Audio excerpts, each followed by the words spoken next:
오늘 우리에게 주신 말씀은 보이는 것이 전부가 아닙니다라는 제목으로 말씀 나누도록 하겠습니다. 이스라엘 백성들은 하나밖에 없는 선택받은 민족입니다. 그런 백성들에게 하나님은 회개를 요구하면서도 변화를 수용하지 않는 그들을 보면서 회개가 불가능할 것이라고 보여주고 있는 것이 바로 오늘 본문의 첫 시작입니다. 13절에 그러므로 여호와께서 이와 같이 말씀하시니라 너희는 누가 이러한 일을 들었는지 여러 나라 가운데 물어보라 처녀 이스라엘이 심히 가증한 일을 행하였도다. 하나님의 권유를 뿌리치는 이스라엘 백성들을 이렇게 표현하고 있습니다. 가증한 일을 행하였도다. 이 가증한 일은 끔찍한 일, 소름 끼치는 일이라는 뜻도 같이 포함하고 있습니다. 믿었던 백성에 대한 배신이 얼마나 큰지 느낄 수 있는 그런 표현입니다. 하나님께서는 이스라엘 백성들을 처녀라고 표현하면서 그들의 신앙의 순결성을 이야기하지만 그들은 자신의 본분을 잊어버리고 하나님 이외에 다른 우상을 섬겨 나아가는 모습을 가증한 일이라고 이야기하고 있습니다. 한국과 미국을 보면 수많은 크리스찬이 있습니다. 하지만 그 안에서 주님을 나의 구주로 영접하면서 크리스찬답게 이 땅을 살아가는 사람은 몇 명이나 될까요? 우리는 오늘 말씀을 보면서 어떻게 하나님의 백성이 저렇게 살 수 있을까? 하나님께서 저렇게 이야기하고 계시는데 회개하는 척이라도 하지 어떻게 등을 돌릴 수 있을까 생각할 수 있습니다. 그러나 현재를 살아가는 수많은 크리스찬들이 별반 다르지 않는 하나님의 백성으로 가져야 할 순결을 잊어버리고 이 땅을 살아가고 있습니다. 14절을 보면 레바논의 눈이 어찌 들의 바위를 떠나겠으며 먼 곳에서 흘러내는 찬물이 어찌 마르겠느냐. 세상의 모습에 따라 변하는 이스라엘 백성들이나 우리와 달리 하나님의 모습은 어떻습니까? 레바논의 눈은 해발 2815m의 높이에 쌓인 만년설을 이야기합니다. 이 눈은 녹아 흘러 요단강에 마르지 않는 수원을 제공합니다. 이 물은 1년 365일 한 번도 마르지 않고 계속해서 어김없이 흘러내립니다. 그 끊어지지 않는 물은 변함없으신 하나님을 상징합니다. 그리고 마르지 않게 계속해서 적셔지는 들의 바위는 바로 이스라엘을 의미하고 있습니다. 우리를 향한 주님의 마음은 변함없이 촉촉하게 바위를 적시듯이 끊임없이 은혜를 부어주고 계십니다. 그런데 그 바위는 어떻습니까? 자신이 그 물에 의해 촉촉해지면서도 다른 곳에 더 촉촉한 것이 없나 눈을 돌리고 있다는 것입니다. 그러면 우리는 이런 생각을 할 수 있습니다. 은혜를 받고 살아가면서 어떻게 마음이 변할 수 있을까?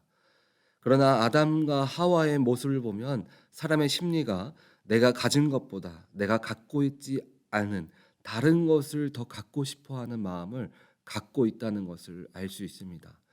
그들은 부러울 것 없는 그런 인생을 살았습니다. 세상의 모든 것들을 자신들이 다스리고 원하는 것을 먹을 수도 있었으며 또 심지어 주변의 모든 것들을 이름도 짓고 하나님의 은혜를 듬뿍 받으며 살아갔습니다. 그런 그들에게 보여진 유혹은 어떤 모습이었습니까? 내가 지금 누리는 것이 최고임에도 선악과를 보면서 느낀 감정은 보기도 좋고 먹음직스러웠다라고 말합니다. 세상이 주는 유혹의 특징은 무엇입니까? 보기에 너무 좋고 가지면 마치 모든 것을 다 얻을 것 같습니다. 하지만 실상은 막상 취해 보니까 정결했던 아담과 하와에게 죄가 들어오기 시작했습니다. 하나님과 같이 위대해진 것이 아니라 오히려 선악을 알게 되므로 세상의 고통과 고난을 느끼며 살아가게 되었습니다. 보기에 좋고 듣기에 좋고 마음에 쏙 들지만 진실은 거짓으로 포장된 행복이라는 것입니다. 그 이유가 무엇일까요? 그 안에 주님이 없기 때문입니다. 주님이 없는 기쁨은 순간 좋을 수 있습니다. 하지만 남는 마음은 불행뿐입니다. 제가 미국에서 낚시를 좋아하시는 분과 대화를 한 적이 있습니다. 그분이 보트에 대한 이야기를 하면서 이런 이야기를 했습니다. 낚시를 너무 좋아해서 보트가 있으면 더 좋을 것 같다라고 생각했답니다. 그래서 비싼 돈을 주고 보트를 샀는데 막상 보트를 샀더니 딱 두 번 행복했다라고 합니다. 그때가 언제냐면 처음 샀을 때와 팔았을 때라고 합니다. 처음 보트를 샀을 때는 너무 좋았다고 합니다. 그런데 유지하려고 보니까 정박하는 돈이 들어가고 매번 청소도 해야 하고 관리하는 일이 쉽지 않았다는 것입니다.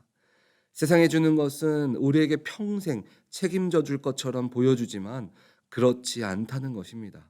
그 모습이 바로 이스라엘 백성들이 하나님이 자신들을 평생을 다스려 주셔서 어려움 없이 출애굽하고 가나안 땅을 정복할 수 있도록 그들을 인도해 주셨지만 그들의 마음에는 더 큰 강대국을 보게 되면서 이런 고민을 했습니다. 저들은 어떻게 저렇게 강할까? 저들은 어떻게 저렇게 잘 살 수 있을까? 인간적으로 생각해 보니까 자신들과 다른 점은 하나였습니다. 바로 왕이 있다는 것입니다. 그들은 자신들의 보이지 않는 왕이신 하나님을 통해서 많은 것을 누렸지만 눈에 보이는 왕이 있으면 더 좋을 것 같다라고 생각했습니다. 그래서 하나님께서 어쩔 수 없이 허락해 주셨지만 그 인간 왕이 생긴 결과가 무엇입니까? 바로 지금 하나님을 떠나 나라가 멸망의 위기에 처했다는 것입니다. 지금까지 이야기한 것은 무엇입니까? 사람의 변심으로 인해서 보이는 것이 좋은 것 같고 완벽할 것 같다고 해서 그것을 다 취해 나갔지만 결국 멸망의 길을 얻었습니다. 그러나 그 가운데 변하지 않은 것은 바로 하나님밖에 없었습니다. 사람들은 과거를 연연해 합니다. 과거에 부유했던 모습, 과거에 건강했던 것, 과거의 상황들, 과거의 영광을 기억하며 그랬었지 합니다. 그리고 그렇기를 지금도 바랍니다. 신약 시대에 오실 메시아를 기다렸던 이스라엘 백성들이 그랬습니다. 과거 다윗 왕의 영광을 회복시켜 주는 왕을 기다렸습니다. 그러나 우리는 과거의 영광, 건강, 부유했던 것, 부흥했던 눈에 보이는 것을 위해서 옛 길을 걸어가는 것이 아닙니다. 우리는 과거에 우리가 첫사랑을 가짐으로 일하셨던 하나님, 주님을 온전히 믿었기에 부흥했던 교회, 주님께 모든 것을 맡겨드렸기에 주셨던 부와 명예, 우리가 순수하게 믿었던 모든 것을 드릴 수 있었던 그 주님을 우리는 붙들고 나가야 합니다. 보기에만 좋고 언제든지 변할 수 있는 세상 속에서 우리는 변하지 않으시는, 우리가 변하여도 끊임없이 우리의 옆에서 말씀으로 붙들어 주시는 그 주님을 우리는 붙들 때 과거의 영광이 지금도 우리 앞에서 모두 펼쳐질 줄 믿습니다. 우리 오렌지 한인교회는 과거에 보여줬던 그리고 누렸던 겉모습만을 기억하고 그것을 갈망하며 걸어가는 것이 아니라 주님이 역사하셨기 때문에 일어났음을 기억하며 모든 것을 드릴 수 있었던 그 첫사랑의 마음을 지금도 우리가 품어 나아갈 때 과거의 영광보다 30배, 60배, 100배 더 큰 것으로 누리시는 성도님들 다 되어지시기를 주님의 이름으로 축원드립니다. 아멘.